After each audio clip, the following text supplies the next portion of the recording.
السلام علیکم دوستو، میرا نام ہے محمد بلال اور آپ دیکھ رہے ہیں اسٹوری نائٹ ود محمد بلال۔ کہانی شروع کرنے سے پہلے میری آپ سب سے گزارش ہے، اس چینل کو سبسکرائب کریں، اس ویڈیو کو لائک کریں اور بیل نوٹیفیکیشن کو آن کریں۔ تو چلیے آج کی کہانی سٹارٹ کرتے ہیں۔ آج کی کہانی ہمیں آئی ہے ناروال سے۔ بیسیکلی یہ اسٹوری میرے اپنے ایک دوست کا واقعہ ہے جو کہ اس نے خود مجھے بتایا۔ وہ لاہور رہتا ہے اور سمر ویکیشن میں اپنی نانی کے گھر ناروال کے گاؤں جاتا ہے۔ مجھے اب بھی یاد ہے، پہلے بھی جب یہ نانی کے گھر سے ہو کے آتا تھا ہمیں بتاتا تھا کہ وہاں پر ایک جنگل ہے جسے سیوال کا جنگل کہتے ہیں۔ وہ کافی بڑا جنگل ہے اور اس میں طرح طرح کے خطرناک چیزیں پائی جاتی ہیں۔ وہ بتاتا ہے کہ اس کی نانی کا گھر اس جنگل کے پاس ہے۔ یہ اپنی نانی کے گھر گیا کووڈ کے دنوں میں، اور اس کے ننہال والے جاگیردار زمیندار لوگ ہیں۔ تو بتاتا ہے کہ اس ٹائم میں گیا، کووڈ کی وجہ سے سب کزن اکٹھے تھے اور فری بھی تھے، تو ایسے ہی ایک رات کو سب مل کے بیٹھے ہوئے باتیں کر رہے تھے۔ باتیں کرتے کرتے اس کے ایک کزن نے کہا کہ اس جنگل میں ایک عجیب سی مخلوق رہتی ہے جو کہ پہلے زمانے میں لوگوں کو کھاتی تھی۔ پھر ایک پیر صاحب نے اسے مقابلہ کیا اور اس سے کہا کہ وہ اب صرف جانوروں کو کھائے گی، انسانوں کو نہیں، ورنہ پیر صاحب اسے مار دیں گے۔ اور وہ مقابلہ، وہ مخلوق جو بھی تھی وہ مان گئی، اور اس کے بعد کبھی کوئی انسان کو نہیں کھایا اس نے، اور نہ وہ نظر آئی۔ یہ سٹوری اس پورے گاؤں میں فیمس تھی۔ تو پہلے بھی یہ باتیں وہ سنتا تھا مگر ہر بار وہ اگنور کرتا تھا۔ مگر اس رات اسے پتہ نہیں کیا ہوا، اس نے کہا کہ چلو دیکھتے ہیں کون سی بلا ہے۔ وہ اور اس کے 3 کزن، وہ چاروں لوگ چلے گئے جنگل میں۔ جنگل میں دن کے ٹائم دوسرے لوگ بھی جاتے ہیں مگر وہ صرف دن کے ٹائم، رات کو وہاں کوئی نہیں جاتا۔ کچھ دور جانے کے بعد ان کو ایسا فیل ہونے لگا کہ ان کے ساتھ کوئی چل رہا ہے، کچھ ہے جو ان کا پیچھا کر رہا ہے۔ لیکن یہ لوگ جاتے رہے۔ پھر آہستہ آہستہ ان کو درخت کے اوپر سے کسی کے چلنے کی، بھاگنے کی آواز آنے لگی۔ خیر انہوں نے اگنور کیا تو چلتے گئے۔ ان کے پاس اس ٹائم گنز بھی تھیں اور بڑی ٹارچ، کیونکہ اس کے ماموں لوگ اکثر شکار کرتے تھے اور کبوتر باز بھی تھے، اس لیے وہ بڑی بڑی ٹارچ یوز کرتے تھے۔ اور گھر سے نکلتے وقت انہوں نے اپنے چھوٹے ماموں کو بتا کے آئے تھے اور یہ بھی کہہ کے آئے تھے اگر 3 سے 4 گھنٹے تک نہ آئے تب آنا پیچھے، کیونکہ اس گاؤں میں نیٹ ورک کا بہت ایشو تھا، صرف ٹیلی نار کے ہی سگنل آتے ہیں۔ خیر یہ لوگ چلتے گئے، بہت سے جانور آئے لائک کتا، جنگلی سور، بلیاں وغیرہ، مگر ایسی ویسی کوئی مخلوق نہیں ملی، جس کی وجہ سے ان کا حوصلہ اور بلند ہوتا گیا اور وہ آگے کی طرف جاتے رہے۔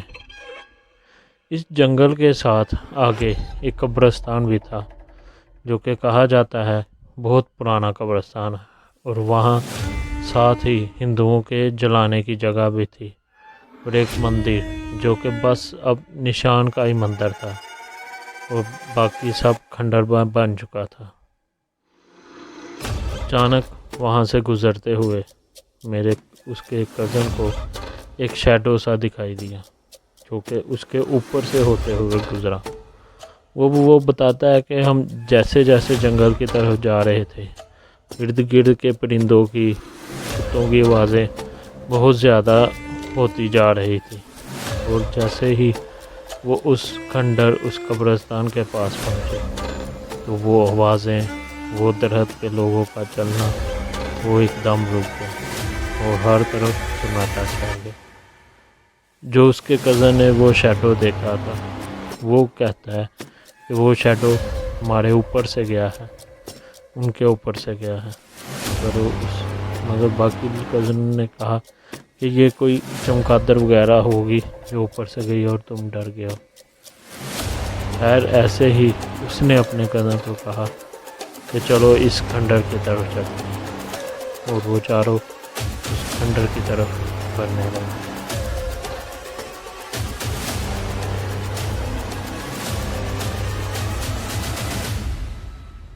اس نے کہا کہ میں اس سے پہلے میں کبھی وہاں نہیں آیا تھا، مگر میرے کزن دن کے ٹائم اس کھنڈر میں آتے تھے۔ تو اس نے کہا چلو یار مجھے بھی دکھاؤ اندر سے مندر کیسا ہے۔ بلال بھائی آپ یقین نہیں کریں گے، وہ جیسے ہی اس مندر کی طرف بڑھا، اس نے اس طرف لائٹ ماری، اسے ایک کالے رنگ کا شیڈو نظر آیا جس کی صرف 2 وائٹ آنکھیں تھیں، اور وہ وائٹ آنکھیں ایسے نظر آ رہی تھیں جیسے وہ اسی کو گھو رہی ہے۔ یہ ابھی صرف اسی نے دیکھا تھا، 1-2 سیکنڈ میں ہی وہ غائب ہو گیا۔ مطلب کہ وہ ابھی اپنے دوسرے کزن کو بتانا چاہتا تھا مگر اس سے پہلے ہی وہ غائب ہو گیا، اور اس نے اپنا وہم سمجھ کے اس بات کو اگنور کر دیا۔ اب یہ چاروں کزن اس کھنڈر میں، اس مندر میں انٹر ہو چکے تھے۔ اس مندر میں جگہ جگہ ہول بنے ہوئے تھے، ایسا لگتا تھا کہ جیسے وہاں دیے رکھنے کے لیے یہ جگہ بنائی ہوئی ہے، اور مندر ایک کھلی سی جگہ تھی جس کے بالکل سینٹر میں ایک جگہ بنی ہوئی تھی جس کے اوپر لگتا تھا کہ ہندو لوگ اپنے وہ بھگوان کو رکھتے ہیں۔ وہ لوگ ایسے ہی مذاق میں ادھر ادھر دیکھنے لگے اور باتیں کر رہے تھے۔ پھر اسی کزن کو دوبارہ کچھ نظر آیا اور اس بار اس نے اس جگہ پہ 5-6 فائر کر دی۔ وہ فائر بڑی گگن کے تھے اور گاؤں چھوٹا تھا اور رات کا ٹائم تھا، تو ویسے ہی گاؤں میں سناٹا چھایا ہوتا ہے۔ تو فائر کی آواز گونجی۔ ماموں جو کہ ان کا گھر جنگل کے پاس ہی تھا، وہ فائر کی آواز سنتے ہی بڑے ماموں اور 3-4 لوگوں کے ساتھ جنگل کی طرف آ گئے۔ ادھر ان کے ساتھ یہ ہوا کہ فائرنگ کے بعد ہی ایک خوفناک سی چیخ کی آواز آئی۔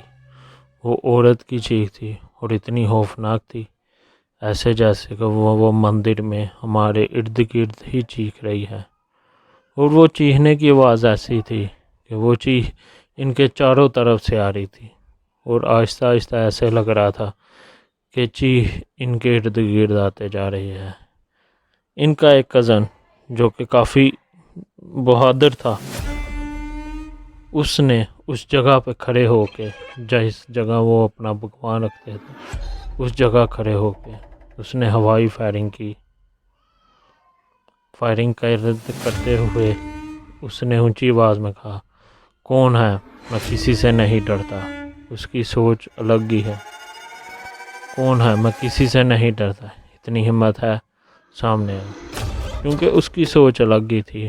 وہ چاہتا تھا اس جنگل کو ختم کر کے، اس مندر کو، کھنڈر کو ختم کر کے یہاں ایک سوسائٹی بنائی جائے۔ اسی لیے وہ گاؤں والوں کا یہ جھوٹی کہانی کو جھوٹا ثابت کرنا چاہتا تھا۔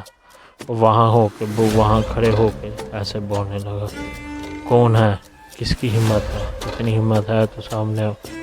میرے دوسرے کزن نے جلدی سے موبائل میں سورہ بقرہ لگا لی۔ ہم سب اسے منع کر رہے ہیں کہ نہ کر، آ جا چلیں واپس، مگر وہ نہیں مانا، اور نہ اس نے وہاں سے ہلنے کی کوشش کی۔ اس نے دوبارہ مندر کے چاروں طرف فائرنگ شروع کر دی۔ جیسے جیسے وہ فائرنگ کرتا رہا، اس چیخوں کی آوازیں بڑھتی رہیں۔ پھر اس بار ہم نے دیکھا مندر کے اوپر، دیوار کے اوپر ایک عورت کا شیڈو نظر آیا جو کہ اوپر سے دیکھ رہی۔ کزن نے کہا کون ہے تو، نیچے آ۔ اسے لگا کہ کوئی نشئی وغیرہ ہوگا، مگر بلال بھائی جیسے ہی وہ عورت چیخی، اتنا برا چیخی کہ ہم سب وہاں سے بھاگ گئے، اس مندر سے لے کے جنگل میں ماموں لوگوں کے پاس آنے تک ہمیں وہ عورت، اور جیسے ہی ہم وہاں سے بھاگے اس کے ہنسنے کی آوازیں آتی رہی۔ آپ یقین کریں جب ہم وہاں سے بھاگے تو ہمیں ایسا لگا کہ ہم مسلسل ہمارے پیچھے کوئی ہے۔ جیسے ہی ہم ماموں لوگوں کو ملے اور وہاں گاؤں کا سرپنچ کو ملے، ان کو سب بتایا، اور پھر ماموں نے پوچھا کہ وہ دوسرا کزن کدھر ہے۔ ہم نے بتایا وہ اسی جگہ پہ کھڑا ہے، تو ہم اسے دیکھنے گئے تو وہ دیکھا تو وہ وہاں نہیں تھا۔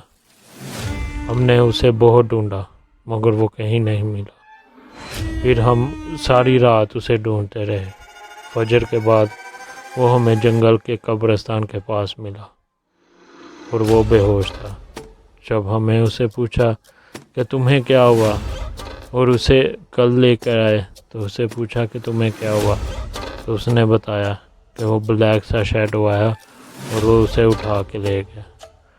اسی کی پاکٹ میں وہ سورہ بقرہ چل رہی تھی جس کی وجہ سے وہ بچ گیا، ورنہ وہ کہیں نہیں رہتا۔ اسی طرح جب ہم نے گاؤں کے سرپنچ کو ملے اور ان کو سب بتایا، انہوں نے ہمیں منع کیا کہ آگے سے اس ٹائم وہاں نہیں جانا، اور سورہ بقرہ کی وجہ سے تم لوگ بچ گئے، وہ تمہارے پاس نہیں آئی، ورنہ وہ تمہیں وہاں سے آنے نہ دیتی۔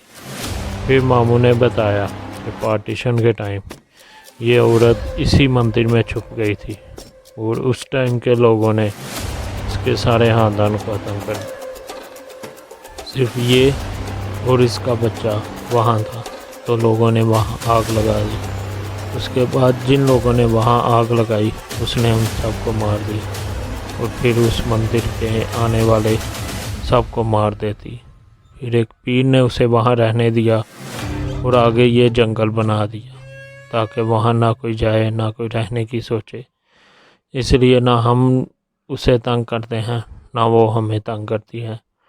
اس واقعے کے بعد میرے اس کزن کو مسلسل ڈریم میں خواب میں وہ عورت آتی رہی اور ڈراتی رہی۔ کچھ دن دم کے بعد وہ ٹھیک ہو گیا اور اب وہ دوبارہ اس جنگل کی طرف نہیں جاتا۔ سو گائز یہ تھی آج کی سٹوری۔ اب میں امید کرتا ہوں آپ کو کہانی پسند آئی ہوگی۔ آپ سے ملاقات ہوگی کل انشاءاللہ۔ اللہ حافظ۔